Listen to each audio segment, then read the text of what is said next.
Hey everybody, so I just wanted to take a minute to talk a little bit about some of the things that are going on with Magic the Gathering and maybe kind of some of my personal feelings about it. Spider-Man just been released and then we're kind of just moving on to the next set, to the next set, to the next set. Even when Spider-Man was being shown, before even they released all the rest of the spoilers, they were showing us Avatar. And now that Spider-Man comes out, now they're showing us Lorwyn Eclipsed for next year. And then they're also now showing us Teenage Mutant Ninja Turtles, which is the first Universes Beyond set for 2026.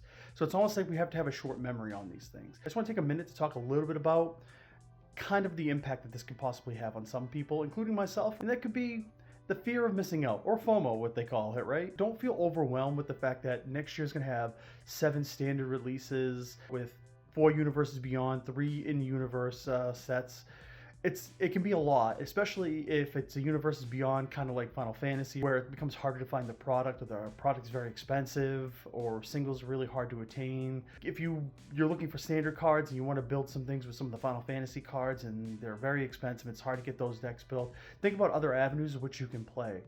Things like MTG Arena, it's a free thing to play. You can get a standard deck. It's easier to rotate. You don't have to spend $500, $600, $700 every 2 or 3 sets. We're talking about every 6 months, and that could be a lot of money. It could be a big strain. And don't try to over purchase as much, like all the items you can. Try to, figure out what's good for you, since you're kind of getting kind of a look ahead, especially a very far look ahead as far as what's coming out. Sometimes we can kind of use our better judgment and just say, hey, you know what, I want a lot of Spider-Man, or I want a lot of Lorwyn. For me, it's like in-universe stuff, so I'll want a lot of Lorwyn and Strixhaven and Reality Fracture.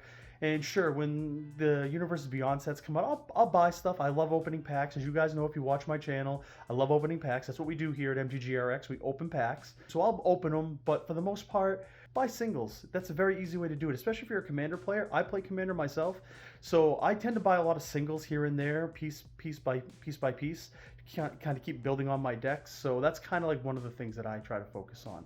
The same thing, like standard, I typically use Magic Arena. I do have usually a standard deck hanging around, so I can go to my LGS, play some standard, but mainly sealed if I'm going to be going to an LGS. I like to draft. That's one of my favorite. That's one of my favorite formats.